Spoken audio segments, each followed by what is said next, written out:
Hey everyone, you're watching the Viral Volley podcast on for College Volleyball Weekly. I'm here with opposite attacker and super Puerto Rican stud Gabi Garcia Fernandez, who's in Provo right now, not in his home country, Puerto Rico, and obviously in the shortened season. Just wanted to tap into his experience this season as well as just check out what's going on. Thanks for coming on, Gabi. Oh, thank you. I love being here.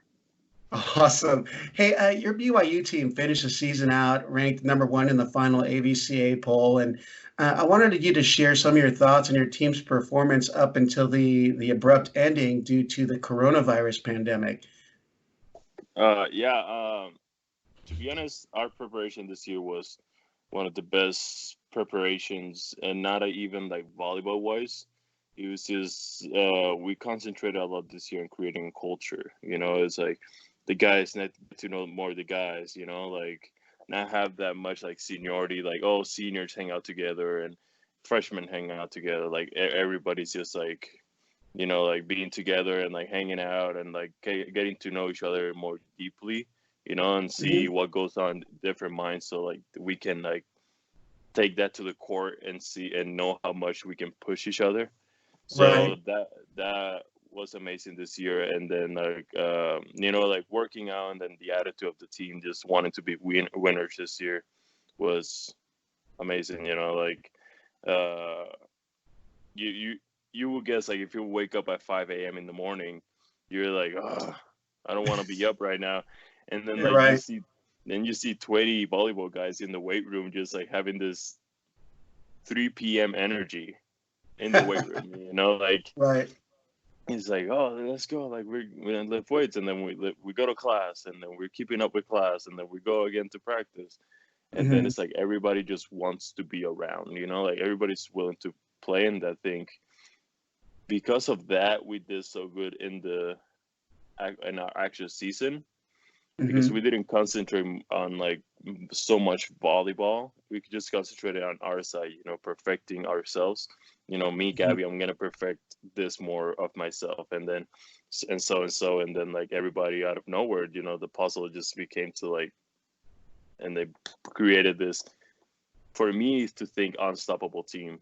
Like Yeah. this team this year, like I feel like you could have taken a set from us or something else, but like we were unstoppable this year. And even though we did lose in Hawaii by 5 sets, and they had to like take all they have for us to lose that game. And and we knew we could have done better too. So I'm so happy about this season. It's just the way we created a culture was my favorite part. Right. Now, I was almost going to comment on the Hawaii matches, but my next question for you is, because I have a feeling it's going to be the same answer, but what was your most exciting or memorable moment or match for you during the abbreviated 2020 season? Oh, that Hawaii match. I played in Hawaii my freshman year for Mhm. the Invitational, and we won that my freshman year. And I haven't played till like a couple weeks ago, like last month or whatever. Mhm. Um, but I've never seen a stadium so packed. Mhm. It was so loud, and like I heard the whole stadium, every seat, like screaming every time I went back to serve, because I do Yeah. know everybody hates when I go back to serve. I do realize this, like Right. I do know. And then like it was so loud, and then how respectful they were at the end too. Yeah. Like it was like, hey, it was a game. We still love you guys. And then like it was, to be my favorite game of my Right. college career in general. Wow. Yeah. Yeah, that was a phenomenal pair of matches. Obviously, I was watching at close to 1 a.m. in the morning Pacific time, but it Yeah. was well worth it. And at the final point of the second match, night number two, just seeing you and Rado get together at the net and high five each other and smiling and laughing. You guys Yeah. had battled. I mean, that was a Right. classic battle that weekend, and anyone in the volleyball world would know that was an intense competition of Yeah. play and two big opposites going at it. Yeah. What It's did fun. you say to Rado? Just since obviously all we saw were lips moving on the screen. uh, I mean, obviously, there's some things we have to keep for ourselves because that's the friendship him and me have. But we just talked about more about like he was in Bulgaria. He's Uh-huh. from like Bulgaria, and I was in Bulgaria this summer. Oh, okay. And, For like Viet- I never, yeah, and I never called him, so he got like, oh, why didn't you call me? I'm like, bro, I didn't know you were there, and it was so fun, like, but yeah, the other stuff's for us to keep, but yeah, like, hey, I love that guy, is I really think deep in my heart, like, we're both best opposites this like programs have seen in many years, like, and you know and then you're just on your toes to see like, hey, these two guys are gonna go after each other right now because you know they have to yeah, prove themselves. You're like, who's the best? And then like at the end, we don't care who the best is. We just love the game, and yeah. it our game talks for itself. Um, so even that weekend, that Hawaii match, and even beforehand, it just seems like one particular element of your game that had improved was the pace and the speed of the balls that you were hitting, not only from the service line but the attack line. I believe someone had mentioned that you were clocked at around 75 miles per hour or faster. Uh, what have you done to get your arm swing so powerful this season? I mean, I've always been blessed with a fast arm. That is something you probably have to ask my mom or my dad. Your mom How, has a good arm swing, I see. yeah, how does the kid have this? But like I've been, me and Will specifically on like hitting, Mhm. we noticed like our first years I was hitting too much high balls and like the block was there all the time and it was just me trying to get around the block, and that's how I find my success as an opposite here. Mhm. And this year we were like, hey, enough of this. Like Gabby, we know you can go faster, and Will, you can step faster. So we just started trying it, and it worked. Like as you Right. can see, it worked pretty well. And it's easier to attack too, and it's better for like to move the game as well. Like not just be me like last year. It's like, oh, okay, it's Gabby. We're gonna go there. It's like right now we Mhm. got Davide, which we Yeah. I play against Davide like Uh-huh. in like practice, and to Right. be honest, it's not easy to block that guy. It's one of the hardest tasks you can do as a volleyball player is to block Davide because he has so many like ideas of how to put the ball on the ground. So Yeah. like now it's like David is playing fast, Gabby's playing fast, and people forgot about middle and the first the middle. So this year we just went faster, like faster and good pace. We didn't change my height. We didn't change my height at all. We just changed the speed. And serving, I don't know what to tell you. To be honest, I guess I'm just a good server. Okay, this Oh, stand up. oh. Ooh, there Wait, we go. you're not moving enough, but your arm swing is Yeah, too fast that it gets a lights turned off. yeah. My arm swing's too fast for the sensors of the lights. Um, yeah, you had your team had a lot of options this year, and I mean, even with Davide only being a sophomore, uh, it seemed your whole team played as upperclassmen, like they'd been together for some time. Right. Uh, can you share about some of the other pieces on the court with you that contributed to BYU's success this season? Um, I will have to give credit to the coaches. To be honest, Hmm. uh, Mike Adaon and Devin Young and Sean Olmsted, they did their part. Sean was more general with us. Devin took care of like the defensive, and like Micah took care of the offensive. And they said like, hey, trust this process. You're gonna be here, stay here, and you're gonna hit here and hit here. And they Hmm. would say like, okay, we're gonna put our ego aside and do what our bosses tell us, and that's it. And like we did Wow. good. And when we in the beginning of the season, we like, okay, we're changing the rhythm, and I don't think we're comfortable with this. And we're like, Mhm. no, shut up and pay attention and do what you have to do. And then like we start trusting their system, and it worked. Right. Like it was a really good system. Like Micah does a really good job telling us like what type of block we have in front of us, like Hmm. what type of read they're doing with us. So like they say if they're getting too much cross, like hey, you have a lot of line, and then just Yeah. bum line. So and then like and Devin Young, to be honest, I've never seen somebody study volleyball so much in this like the like scouting type of thing, because Hmm. he just got everything on point. Like, hey, we're gonna do this today. And we got all that on point. Like we touched all those things. I think we ended like number one in blocking too, or something like that. You know, like or Right. number two or something. It's Well, like you're definitely in the top three. So, yeah, I'm definitely top. We're definitely top three blocking. It was just because of that. You know, like we practiced so much little stuff that when hmm, it came to the game, the little stuff were too easy. They were easy for us to like handle. yeah. Well, let's move out of the season here, and we kind of discussed a little earlier when we previously chatted, but um, what was going through your mind as the concerns about the coronavirus pandemics? Well, actually started as an epidemic and then escalated to a pandemic. What was going through your mind once you saw that that could potentially threaten the season? I mean, my first reaction is I don't want to get it. That's number one, Mhm. Right. and then it was like I was worried. I was actually worried that day we were gonna fly to Stanford and play them. There's Hmm. like, hey, like we were already worrying about it in Hawaii a little bit, and there was Hmm. like every time like don't touch anything. It's like wash your hands or whatever, and then like this one was like, okay, people just keep your hands in your pockets, you know, like put them at whatever.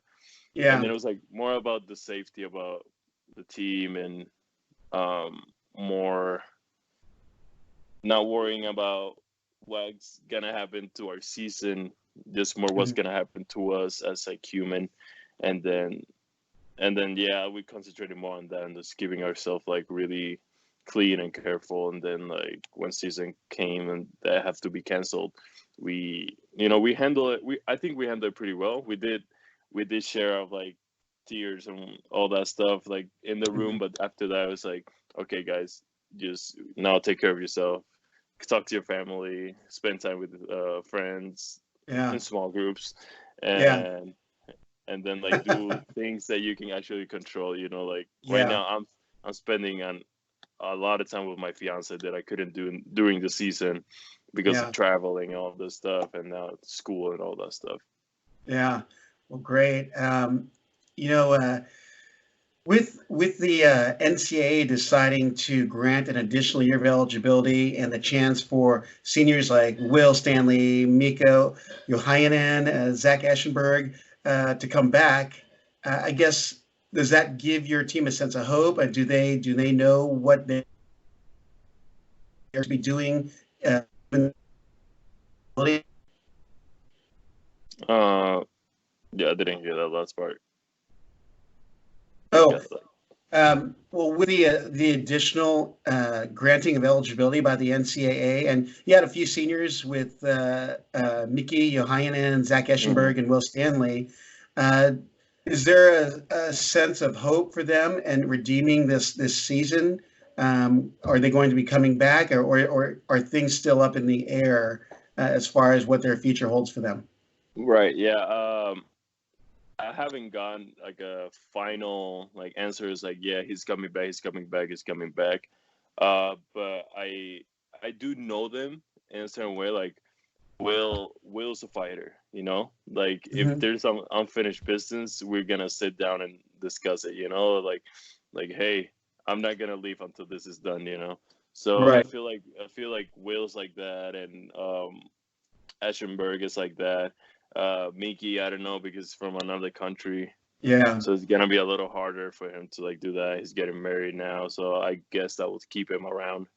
Hmm. Um, and yeah, so I think because of that, um, they're gonna stay. But to be honest, I don't know Yeah. much about like yes they're gonna stay, but the team knows that they're fighters and we have hope they will stay. You know, so. Yeah. Um, Final question in this segment here. being as our entire culture and our society are severely affected by this pandemic, what message would you have for the people out there that are watching and listening? Uh, to be honest, just like, hey, follow what the people are saying online. Just like, hey, stay in your house, watch your hands, try not to expose yourself. Be careful, and take care of your other things like family. Like if you haven't called your parents or your family that often or your grandma, pick up the phone and do that right now, because to be honest, right now we don't even know who's gonna be around Yeah. tomorrow. So do those things early rather than later, and then just take care of us there and wash your nasty hands. Excellent. Well, hey, Gabi, thank you again for taking time with College Volleyball Weekly. Stick around. We'll have one final segment with some fun stuff to lighten up the mood and to see who the top players are to GGF. Or I tried to get this trending Gabzilla on Twitter. Didn't quite happen. But Yeah, all right, that's okay. we'll be right back. All right, you're watching, and we're listening to College Volleyball Weekly. I've got BYU All-American opposite hitter Gabi Garcia Fernandez rocking it in his home school of BYU in Provo, Utah.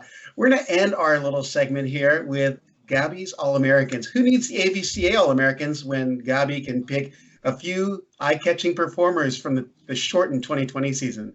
So, Gabi, it's your show. Name some guys, and if you don't know the names, I'll try and throw them down off the top of my head. All right, cool. To be honest, I'll start with my team. Uh-huh. I think Will Stanley, Felipe De Brito Ferreira, and Davide should be All Americans. I think Rado should be an American. I think Patrick should be an All American. Such a good guy.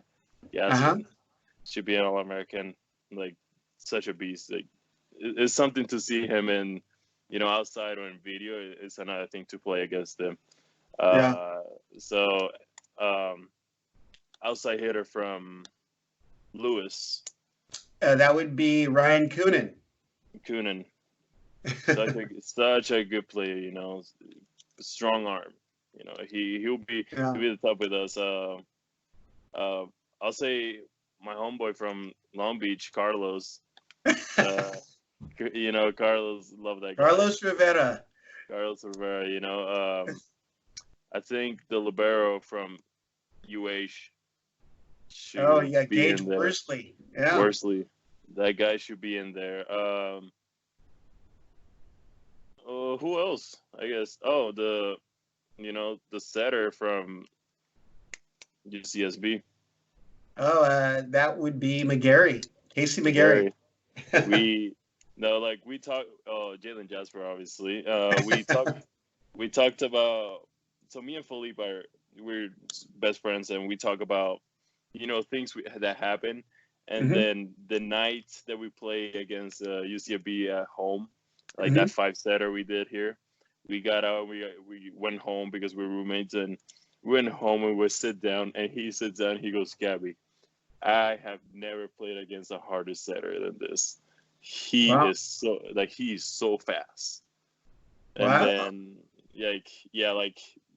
we play against a lot of like pace setters, but that guy will throw a bullet above the net, and so I really respect UCSB. For me, that team has all my respect. And if I have to choose an MVP for the year, I'll pick Zach Ashenberg for my team. Wow. He definitely stepped up this season for you guys. I said it's to him all the time after every game. It's like, hey Ash, I did my part as being like good in serving, good attacking. David did his part, everybody did his part, but you are just, I told Felipe this the other day. Zach Ashenberg is that patch you put in the boat for it to go. Yeah. It's so important, but if you don't, it's so important to have it. But even though he's like so like on his own world type of thing, it's so important to have him. I think that because of him, we had the success we have this year. He Yeah. stepped up. He played a little the years past, but not like this year. This year he was a starter. He worked hard at everything he did, and came and then he balled out. To be honest, he was a baller this year. And I think if I have to give a trophy, I will give it to him. Yeah. Good calls there by Gabi Garcia Fernandez. I'll definitely agree on the Zach Eschenberg, because I think what made you guys even stronger, given, obviously you had you and Davide and Will, and then you really strong nose and Lipe and Mickey, but Zach, at the left pin and out of the back row, he really kept teams off balance. I mean, you could not at all leave him ignored, because he was too much of a threat to ignore. Right. So good calls there. Gotcha. Hey, Gabi, thank you again for taking the time, and I'm looking forward to seeing you on the Puerto Rican national team. And Ozzy, back in my day, one of my favorite players to watch. So when I saw him coaching you this last summer at the Norsecas, oh gosh, I just had to give the guy a hug and say, he's such a great person, and he's got a good guy in coaching you. So I'm excited to see where your career takes you. I'm looking forward to seeing you next season. Hopefully, when you come to Irvine, I will have that gift package of In-N-Out burgers right there, but you have to eat it 2 minutes for the match. I will. You'll be surprised what I can do. A superstar on the court and with the burgers. All right. Yep. All right, Gabi. Thank you again. Thank you.